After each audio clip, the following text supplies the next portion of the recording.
تمام تعریفیں اللہ تعالیٰ جل مجدہ الکریم کے لیے، درود و سلام نبی کرم نور مجسم شفیع معظم احمد مجتبیٰ جناب حضرت محمد مصطفیٰ صلی اللہ تعالیٰ علیہ وسلم کی ذات والا صفات کے لیے حمد و صلوات کے بعد، عزیز دوستو، بزرگوں اور بھائیوں،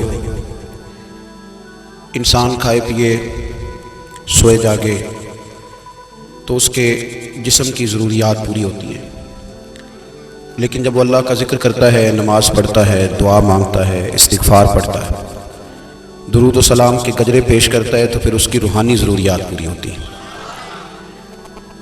آج جس زمانے میں ہم وقت گزار رہے ہیں، لوگوں کی جسمانی ضروریات پوری کرنے کے لیے، غذائی ضروریات پوری کرنے کے لیے بہت سارے بندوبست کیے جا رہے ہیں، لیکن جتنا لوگ اپنی ظاہری ضروریات میں خود کفیل ہوتے جا رہے ہیں، اتنا ہی زیادہ وہ روحانی طور پر کمزور ہوتے جا رہے ہیں۔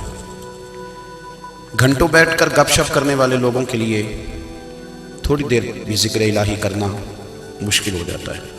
لمبی چوڑی باتیں کرنے والے، لمبے چوڑے دلائل دینے والے لوگ اور سمجھدار لوگ اور سیانے لوگ عبادت کے معاملے میں سستی کرتے ہیں، عمل کے مسئلے میں کمزور ہو جاتے ہیں۔ تسبیحات کرنا، وظائف پڑھنا، درود و سلام پڑھنا، کم بولنا، سچی بات کرنا، صبر سے رہنا، شکر کو اپنانا، قناعت اختیار کرنا، حسد، بغض، عداوت سے بچنا، یہ لوگوں کے لیے مشکل ہو جاتا ہے۔ پھر اس کا نقصان یہ ہے کہ معاشرہ ایک عجیب سی بے سکونی اور بے قراری کا شکار ہے۔ جیب میں بہت زیادہ پیسے رکھنے والا، خوش شکل نظر آنے والا، پیٹ بھر کے روٹی کھانے والا شخص بھی ڈھونڈتا پھرتا ہے کہ آخر میں پریشان ہوں کیوں۔ آپ انسانیت کی تاریخ پڑھیں گے تو آپ کو معلوم ہوگا کہ انسان نے کبھی پتھر کی پوجا کی، کبھی معاذ اللہ چاند سورج کی، درختوں کی، بتوں کی پوجا کی۔ معاذ اللہ یہ غلط ڈائریکشن پہ تو چڑھ گیا، لیکن ایسا نہیں ہے کہ کوئی بندہ دنیا میں آیا ہو اور کسی کی اس نے عبادت نہ کی ہو۔ اس لیے کہ اللہ تبارک و تعالیٰ نے جس طرح ہمارے جسم میں کھانے کی طلب رکھی ہے، پینے کی طلب رکھی ہے، سونے کی طلب رکھی ہے، اسی طرح اللہ تعالیٰ نے عبادت کے لیے طلب رکھی ہے جسم میں۔ یہ تو ہوا کہ انسان گمراہ ہو گیا، غلط رستوں پہ چل نکلا، اس نے جھوٹے معبودوں کی طرف معاذ اللہ توجہ کر لی، لیکن وہ کسی نہ کسی کے سامنے جھکتا رہا، چونکہ اس کے وجود میں طلب تھی، شوق تھا اسے کہ وہ عبادت کرے۔ اللہ تبارک و تعالیٰ جب مسلمان کو توفیق دے اور اللہ کی بارگاہ کی جانب وہ رجوع کرے، تو پھر اس کا رویہ یہ ہونا چاہیے کہ اس کی توجہ ہو اللہ کی جانب۔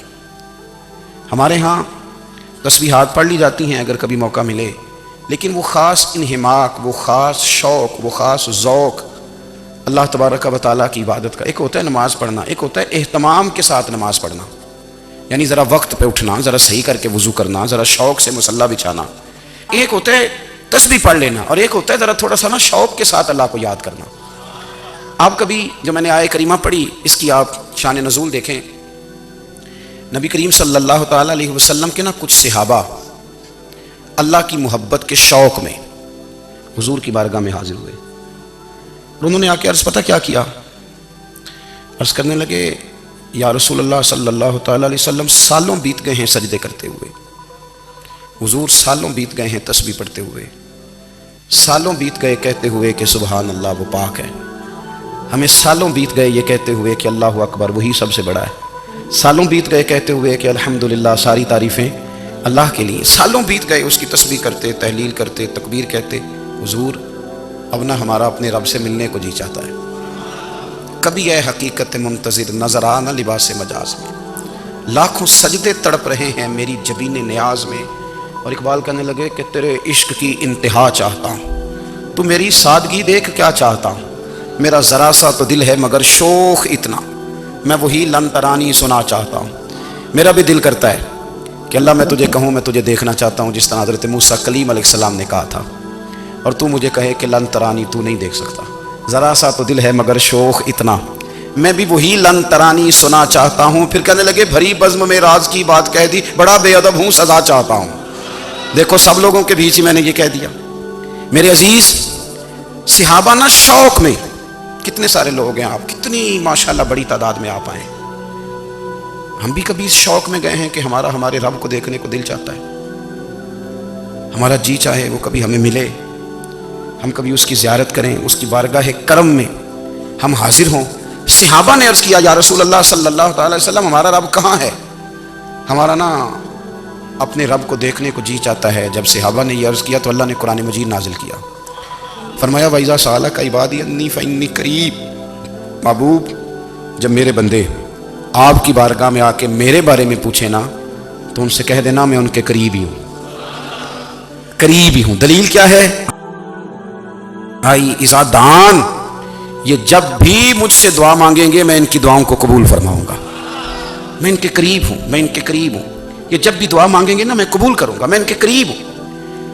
اللہ تبارک و تعالیٰ کے بندے اللہ سے محبت کرتے، رب کی بارگاہ میں جھکتے، اس کو اپنے دکھ سناتے، اس کے پیارے محبوب صلی اللہ تعالیٰ علیہ وسلم کا وسیلہ لے کے اس کے حضور حاضر ہو جاتے، پیشانیاں سجدوں سے روشن ہوتی۔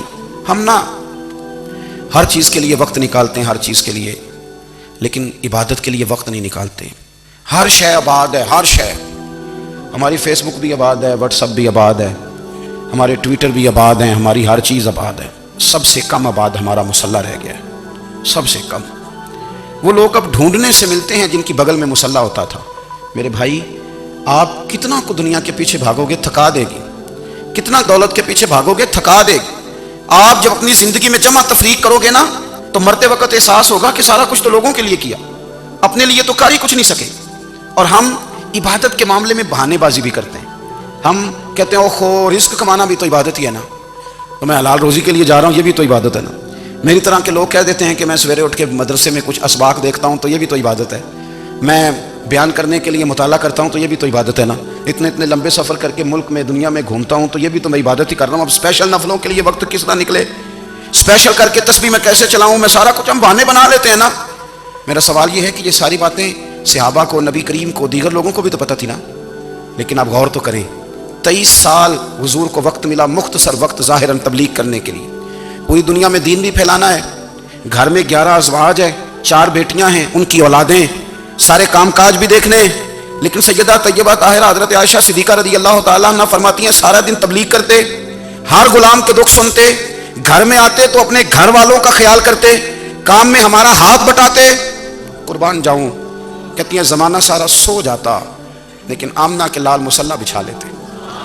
دنیا سو گئی، ساری سب سو گئے، جو خدام تھے، وہ جو غلام تھے، وہ سو گئے۔ صحیح مسلم میں لفظ ملیں گے، سیدہ پاک فرماتی ہیں او میرے نبی کے غلاموں، میں نے یہ رنگ بھی دیکھا ہے کہ حضور نے اتنا کھڑے رہے، اتنا قیام کیا، اتنا قیام کیا کہ مقدس پیروں میں ورم آ گئے، سوج گئے پیر، اتنے بڑے۔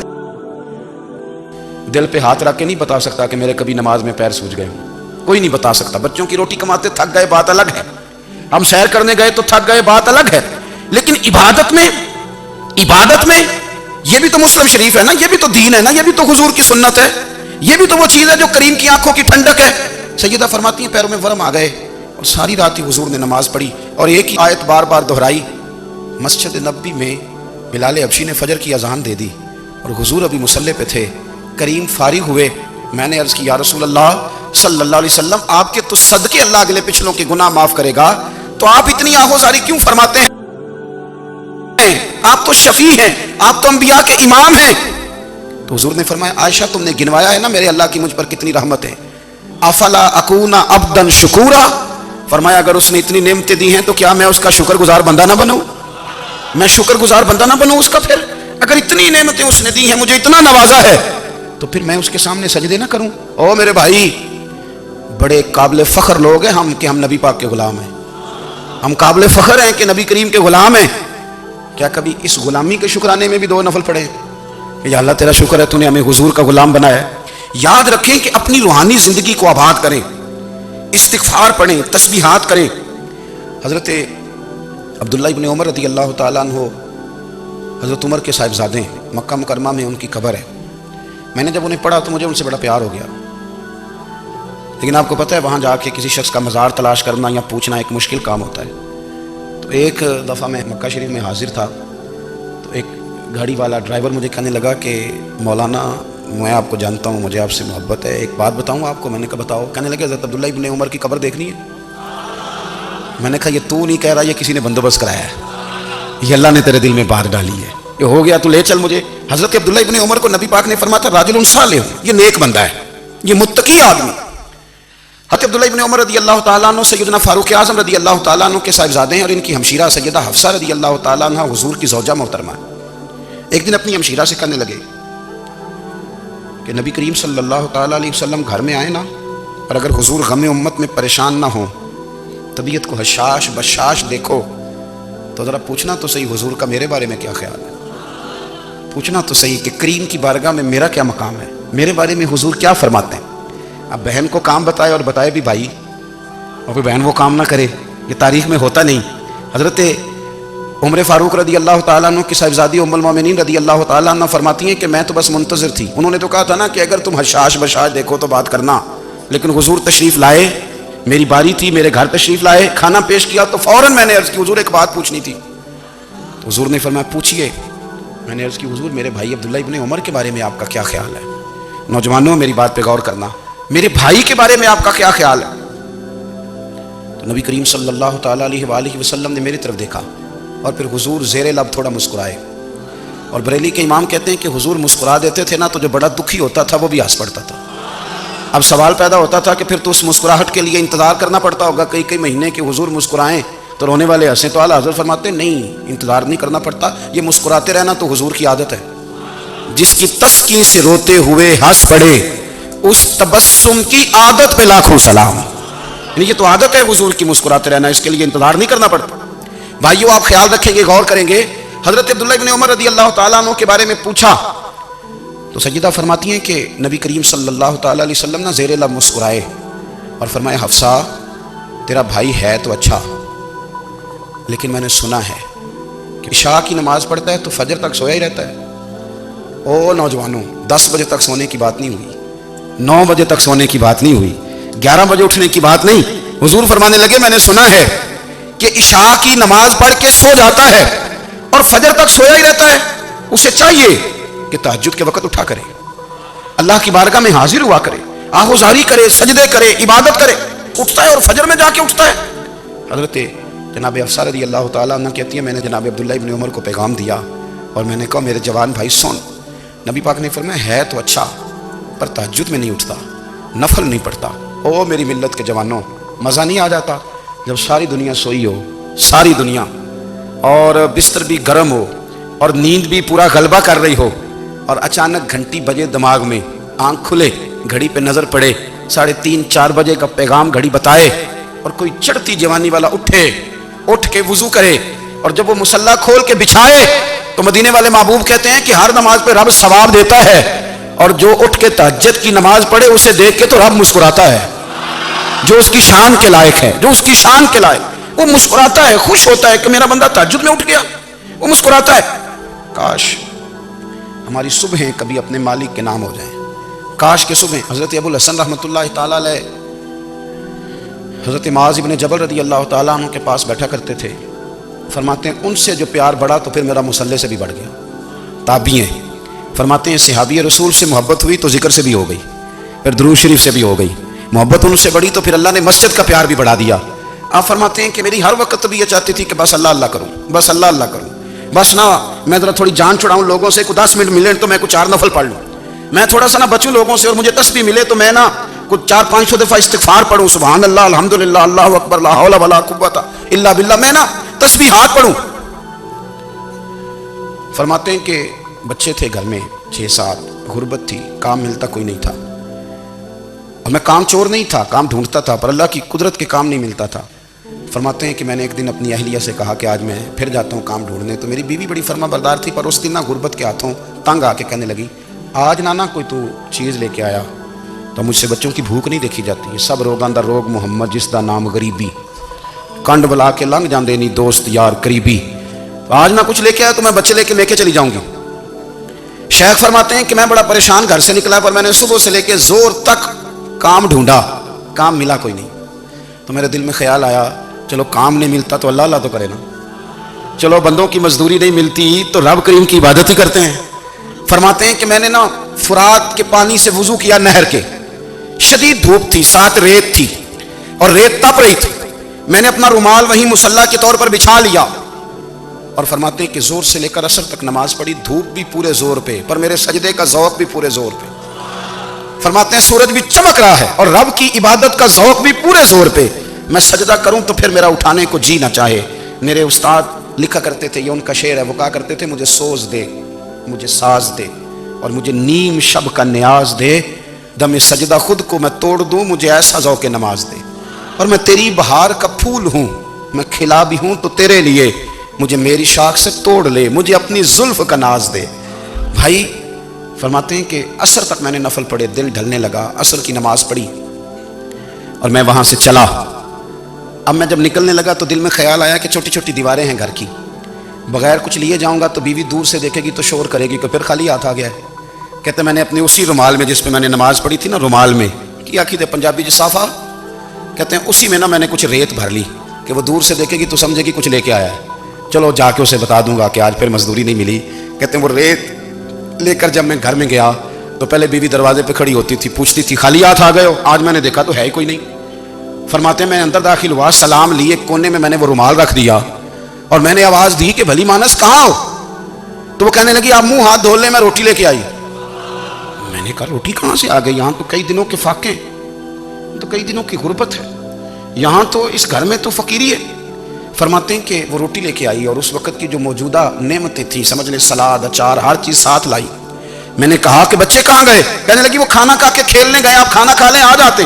کھانا اس نے چن دیا۔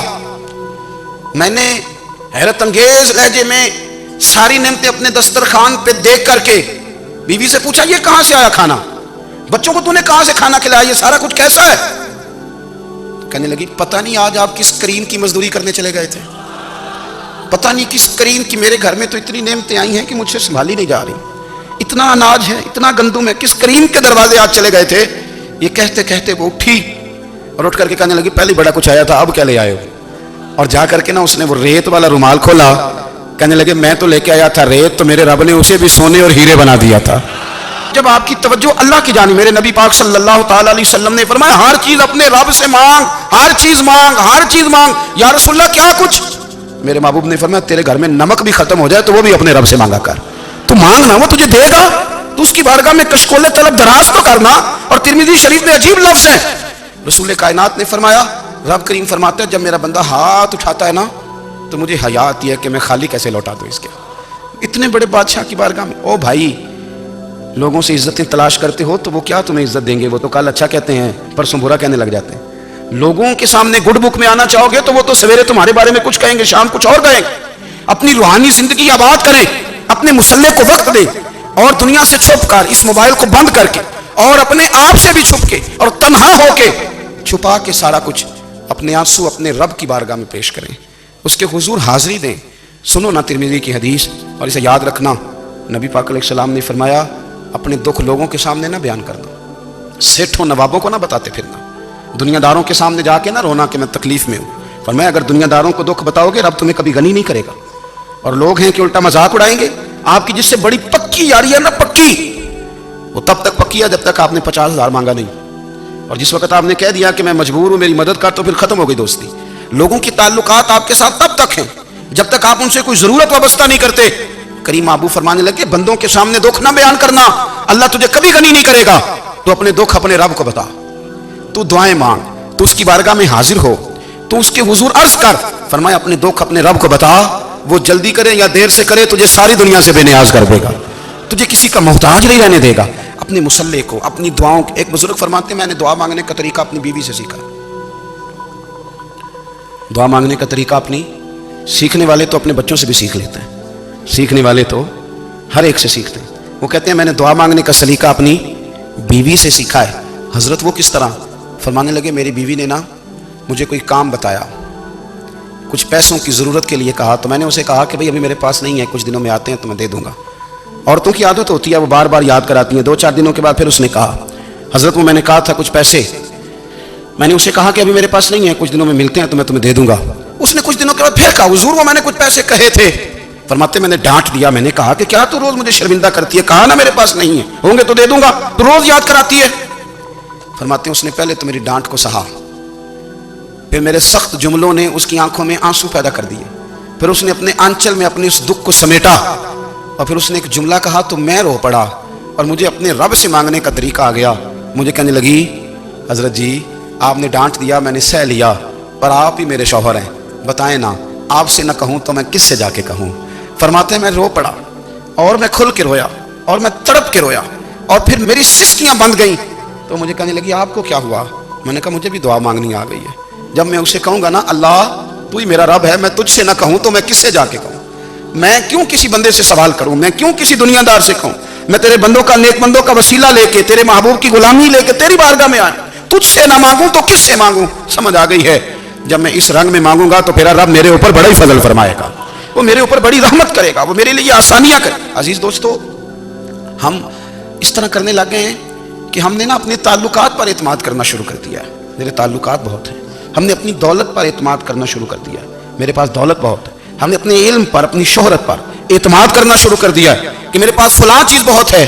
یاد رکھنا، جب بے نیاز اپنی صفت بے نیازی دکھاتا ہے تو بڑی بڑی دولتوں والے مجبور نظر آتے ہیں۔ بھائیو، جب انسان کا رشتہ اپنے مالک کے ساتھ ہوتا ہے پھر تو غم بھی کچھ نہیں کہتے، پریشانیاں بھی کچھ نہیں کہتی، پھر تو زندگی صبر والی، پھر تو زندگی توکل والی، پھر تو زندگی بھروسے والی، پھر انسان اپنے آپ کو رسوا نہیں کرتا، دنیا داروں سے امیدیں اس کی ختم ہو جاتی، امیدیں اللہ رسول سے لگا لیتا ہے، مضبوط ہو جاتا ہے، مضبوط طاقتور ہو جاتا ہے، خوددار ہو جاتا ہے، باوقار باعزت ہو جاتا ہے۔ حضرت بہلول دانا رحمۃ اللہ علیہ بیٹھے تھے تو ہارون رشید حج کر کے آ رہا تھا، تو رستے میں حضرت شیخ سے ملاقات ہو گئی، تو السلام علیکم کے بعد کہنے لگا حضور کوئی حکم ہو تو بتائیے گا۔ تو حضرت بہلول دانا فرمانے لگے تیرا رب کون ہے؟ اس نے کہا اللہ۔ تو فرمایا میرا کون ہے؟ کہا اللہ۔ فرمانے لگے تو بڑا بیوقوف ہے، کیا تو یہ سمجھتا ہے کہ رب ہارون رشید کو تو دے گا اور بہلول دانا کو بھول جائے گا؟ تیرا بھی وہی رب ہے، میرا بھی وہی رب ہے، اس نے اگر تجھے دے کے آزمایا ہے تو ہو سکتا ہے مجھے نہ دے کے آزما رہا ہو، جب اس کی حکمت کے تقاضے ہوں گے تو عطا کرے گا اور دے گا، تو جا اپنا کام کر۔ بھائی، اپنی روحانی زندگی، اپنی عبادات، اپنے وظائف، اپنے روزمرہ کے معاملات، اپنی دعائیں، اپنا استغفار، دیکھو کوئی مشکل کام تو نہیں، 2 رکوع ہیں سورہ واقعہ کی اگر رات کو پڑھ لی جائے تو۔ میں کس طرح یہ بات بیان کروں کہ تعویذ بانٹنا آسان ہے اور وظیفہ بتانا مشکل ہے؟ سارا دن تعویذ بانٹیں تو لوگ لینے کو تیار ہیں، اور اگر آپ وظیفہ بتائیں تو کہتے ہیں تو مشکل کام ہے۔ او خدا کے بندے، اگر آپ کا تعلق قرآن پاک کے ساتھ مضبوط ہو، قرآن پاک کے ساتھ اگر آپ کا رشتہ ہو، لوگ سفارشیں ڈھونڈتے ہیں نا دنیا میں، کوئی تعلق مل جائے تو میرا کام ہو جائے، دنیا میں اتنا مشکل معاملہ ہے، آخرت میں مجھے بتائیے گا کتنا مشکل معاملہ ہوگا۔ میرے نبی پاک صلی اللہ تعالیٰ علیہ وسلم نے فرمایا جو لوگ سورہ ملک پڑھا کرتے تھے نا، سورہ ملک، یہ سورت ملک قیامت میں ان کی سفارش کرے گی، اور اس طرح کرے گی کہ کہے گی اے اللہ یہاں اس بندے کو جنت میں داخل کر دے یا مجھے قرآن پاک سے علیحدہ کر دے، تو رب فرمائے گا جا اس کا دامن تھام کے اسے جنت تک پہنچایا۔ آپ بات کو سمجھیں، جب آپ کے تعلقات اپنے معاملات کے ساتھ مضبوط ہوں گے، یہ نبی کریم نے وعدہ کیا ہے کہ تو سورت واقعہ پڑھ تیرے گھر میں فاقہ نہیں آئے گا۔ حضرت عبداللہ ابن مسعود رضی اللہ تعالیٰ عنہ بیمار تھے تو حضرت عثمان غنی رضی اللہ تعالیٰ عنہ تیمارداری کے لیے تشریف لے گئے اور جا کر کے کہا کہ آپ بڑے بیمار ہیں، آپ کی بیٹیاں زیادہ ہیں، میں چاہتا ہوں کہ خزانے میں سے کچھ مدد کروں۔ تو سیدنا عبداللہ ابن مسعود رضی اللہ تعالیٰ عنہ اٹھ کے بیٹھ گئے اور کہنے لگے امیر المومنین، اللہ آپ کو میری طرف سے، میری بیٹیوں کی طرف سے بہتر صلہ دے، میری بیٹیوں کو کسی خزانے کی ضرورت نہیں، میں نے انہیں خزانہ دے دیا ہے۔ کہا جناب آپ نے کون سا خزانہ دیا ہے، میں آپ کے مالی معاملات کو جانتا ہوں۔ تو فرمانے لگے امیر المومنین، میرے نبی کریم نے فرمایا ہے جو سورت واقعہ پڑھے اسے کبھی فاقہ نہیں آتا، میں نے بیٹیوں کو یاد کرا دی ہے، یہ خزانہ میں نے انہیں دے دیا ہے۔ وہ سارے والدین سنیں جو بیٹیوں کے لیے پریشان رہتے ہیں، حضرت عبداللہ ابن مسعود نصیحت کر رہے ہیں، فرمانے لگے میں نے سورت واقعہ یاد بھی کرا دی ہے، پڑھنے کی عادت بھی ڈال دی ہے، حضور نے فرمایا ہے جو سورت واقعہ پڑھے اسے فاقہ نہیں آتا۔ کہنے لگے چاند تو اپنی جگہ چھوڑ سکتا ہے، سورج گر سکتا ہے، تارے ٹوٹ سکتے ہیں، پر مدینے والے رسول کی بات غلط نہیں ہو سکتی۔ حضور نے فرمایا فاقہ نہیں آئے گا تو انشاءاللہ کبھی بھی نہیں آئے گا۔ کرنے کا کام یہ ہے کہ ہم اپنی معاملات، اپنی عبادات، اپنی دعائیں، کبھی 10 منٹ عادت ہو جائے نا دعا مانگنے کی علیحدہ سے رات کو۔ حضور نے فرمایا جو فرض نماز کے بعد دعا مانگے اللہ اس کی قبول کر لیتا ہے۔ نبی پاک صلی اللہ تعالیٰ علیہ وسلم نے فرمایا اللہ مسافر کی دعا قبول فرماتا ہے۔ حضور نے فرمایا اللہ مظلوم کی دعا قبول فرماتا ہے۔ حضور نے فرمایا بیمار سے دعا کراؤ اللہ اس کی دعا قبول فرماتا ہے۔ میرے نبی پاک نے فرمایا ماں باپ جب بھی اولاد کے لیے ہاتھ اٹھائیں، ویسے تو بلے شاہ تو آسمانی اڑ دیا ہی پھڑ دیں، جہاں گھر بیٹھا انہوں بڑھیا ہی نہیں۔ حضور فرمانے لگے ماں باپ جب بھی اولاد کے لیے دعا فرمائیں اللہ ان کی دعا کو قبول کرتا ہے۔ آپ اپنا تعلق بنائیں، دعا کے ساتھ، عبادت کے ساتھ، مصلی کے ساتھ رشتہ بنائیں، استغفار پڑھیں. صلاح الدین ایوبی صلیبی جنگوں میں تھے. رات کو مسجد اقصیٰ میں نماز پڑھی تو پریشان تھے. ایک بزرگ سے ملاقات ہوئی تو وہ کہنے لگے کہ آپ بڑے پریشان ہیں. کہنے لگے حضور پریشان اس لیے ہوں کہ پہلے ہی مسلمان کمزور ہے. اب میں نے سنا ہے دشمن کا ایک بحری بیڑا وہ جنگی سامان سے بھرا ہوا آ رہا ہے. تو اب ان کے پاس اور تلواریں اور نیزے آ جائیں گے. مسلمانوں کے پاس پہلے ہی وسائل کی کمی ہے.